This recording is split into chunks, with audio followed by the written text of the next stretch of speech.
Train छूटती है छूट जाए, गाड़ी छूटती है छूट जाए, कुछ भी हो जाए, लेकिन नमाज मत छोड़िए। मैं प्रैक्टिकल बात कर रहा हूं। 1 महीना इस पर कायम रहिए, फिर 1 महीने के बाद नमाज खुद ही आपको नहीं छोड़ेगी। आप करके तो देखो यार, करके तो देखो मेरे प्यारे, फिर देखो क्या लुत्फ आता है। आज तुम्हें साया भी डरा रहा है ना, साये से भी डर लग रहा है ना, नमाज को अपने सीनों से लगा दो। खुदा की कसम, जुल्म तशद्दुद की कैसी हुई आंधियां भी चलेंगी ना, उससे भी खौफ नहीं आएगा तुम्हें। जो बंदा 5 वक्त अपने रब की बारगाह में हाजिर रहता हो। अरे भाई, एक आदमी है जो मिनिस्टर की ऑफिस में काम करता है, और दूसरा आदमी जो ऑफिस में काम नहीं करता लेकिन 3 बार प्राइम मिनिस्टर के पास जाता है, तो देखिए कैसे सीने चौड़े करके चलता है वो। इसका आना जाना पीएम के ऑफिस में है। देखिए उससे लोग मिलते, अरे साहब ये पीएम क्या है, इससे पीएम से ताल्लुकात है, पीएम क्या आ जाता है, हमारे प्रेसिडेंट से इसके ताल्लुक। देखिए कितना बेखौफ घूमता है उस मुल्क में। और तुम, अल्लाह ने कितना फजल फरमाया कि 5 वक्त तुम्हें ये सादत नसीब करता है। मेरे बंदो, आओ मेरी बारगाह में। जब तुम खड़े होते हो तो मैं तुम्हें देखता हूं, तुम्हारी इबादत। तो ऐसी हालत में खड़े होते हो, ऐसी हालत में खड़े होते हो, चूंकि मैं देखूंगा ना, तो मैं जिसे देखूं उसकी हालत भी तो वैसी हो।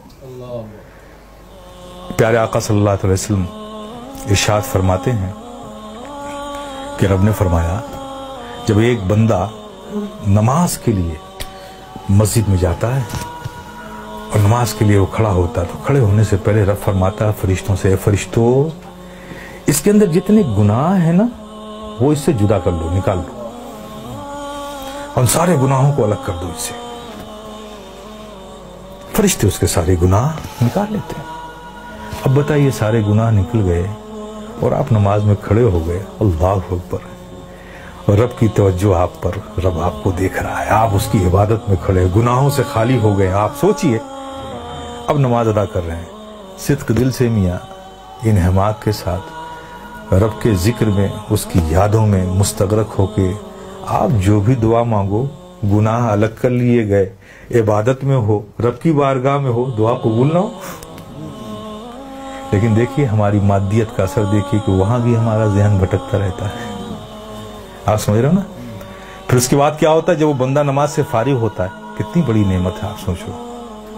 नमाज से फारिग होता है तो फरिश्ते पूछते हैं, मौला वो जो नमाज से पढ़ने से पहले इसके गुनाह अलग किए थे, वो जो सब रखे हुए हैं अलग इससे, ये नमाज से फारिग हो गया, अब इसका क्या करूं,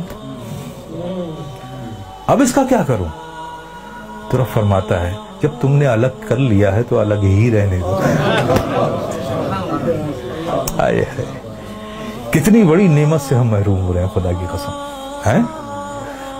इसलिए मेरे अजीज, मेरे प्यारे, ये बहुत बड़ी नेमत है।